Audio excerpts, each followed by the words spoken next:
Mark, how you doing, folks? I got a little story about being saved. My wife, she's got a very, very, very good job, you know, and she was going to Frisco for the week, staying in a little area called the Embarcadero Financial District, man. So she calls me, it was a Friday, and she says, yo, Mark, can you get off? And my job, I was off 2 days during that week, and I said, let me make a phone call, man. So I called Manpower, and they said, go ahead, Mark, book him, man.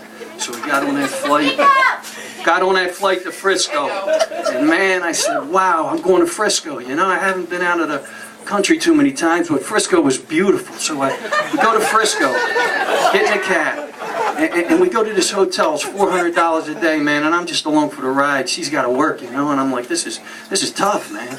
You know, what a beautiful hotel. I go in there, got a spot across the street. It looks like the Reading Terminal, man, right on the water. There's the Bainbridge, and you got the San Francisco Golden Gate Bridge. I said, boy, this is terrific. So we spent all day walking around. I stopped at this bookstore, City Lights. I'm thinking Allen Ginsberg, man, Jack Kerouac. I'm like, the boys, where's Neil Cassidy? Let's have a good time in a healthy way. And I don't know, I'm walking up Columbus Boulevard, and my friend said, Mark, you got to get a tattoo with Lyle Tuttle's, man. And I said, Lyle Tuttle's, I'll check it out. So we're walking up, and I'm all excited. It's our first day after the plane. You know, you decompress, and you're just like, Frisco, Columbus. It was like, it was incredible. It was like South Street used to be, only times 1,000, man. You know, and it was beautiful. People don't litter, and I love Philly. Don't worry, I love Philly, man. But we're hanging out, and we go by, and we go to this beautiful little Asian restaurant, and they got Little Italy there. You got this everything up until the end. It takes you right to the water. So the next day, you know, my wife has to go to work, and I said, well, I'll do what I got to do, man, you know, and I got a little trek, and I'm renting this trek, and I'm riding around. I'm going up Columbus, and I'm just looking at everything, and I see the shrine to St. Francis, you know, and I'm not religious. I did have 12 years of Catholic school, but I said, let me check Frank out, man. You know, I love St. Francis, the patron saint of the animals, man. I mean, I love animals. People are okay, but, you know, animals are it.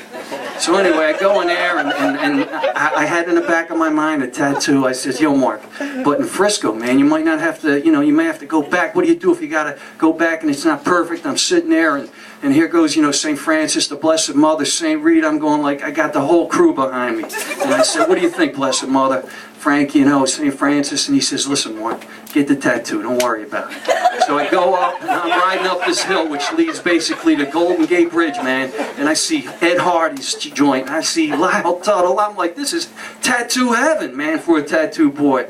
You know, so I pull in, and I go to Lyle Tuttle's place, and I show him something that I had in mind. It was just a simple little design that I know and became the love, you know. And so anyway, he says, call me back tomorrow, Mark. So I said, listen, man, I want to head to the Golden Gate Bridge. Where is it? He says, just ride up that hill, man. So I'm going up the hill. I'm pedaling away when I could ride a bike at the time. The back left on me about 6 months ago.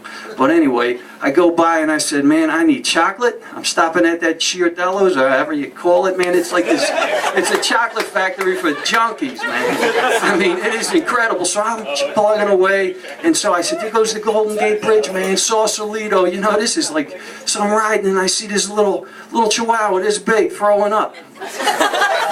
With fingernail polish, and there's a couple there, and they got 2 little cats and cat carriers and 2 kids, and he's all tatted up. They're about 28. I says, yo, man, what's up? He says, I don't know, we just stopped. This dog's just sitting here. I said, well, you can take it, right? You're going to take it over to the shelter, man. I mean, you know, what are you going to do? He says, no, man, we got to go. We're on our way to San Jose.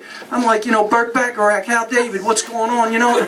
I'm like, I can't take this dog, man. I mean, like what's going to go on? And the girl says, put it in that little pouch on your bike. I said, all right. I picked him up. It was freezing, man. He was about this big with fingernail polish, and I'm not kidding you.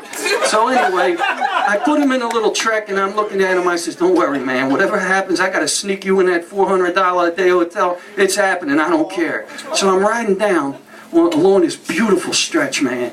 I didn't get the chocolate. I got the little punk right in front of me, and I see a park ranger with the hat, Smokey the Bear. And I said, yo, dude. I said, look what I got here. Running around. He says, hold on. He gets on the horn. He says, a bandit dog. He says, okay, I'll be right over. Get it taken care of. Get everything we need. I'm like, wow, no-kill shelters. I'm like, what a city. No wonder I love it. And it's about 4 o'clock, man. I mean, I would have got a taxi to take this little punk over there, man. So anyway, we would go to the Smokey the Bear's office. It looks like that thing over there on 5th and Market, and they're all out there, and they got... But meanwhile, I'm talking to this guy. I said, hey, buddy, what's your name? He says, Darren.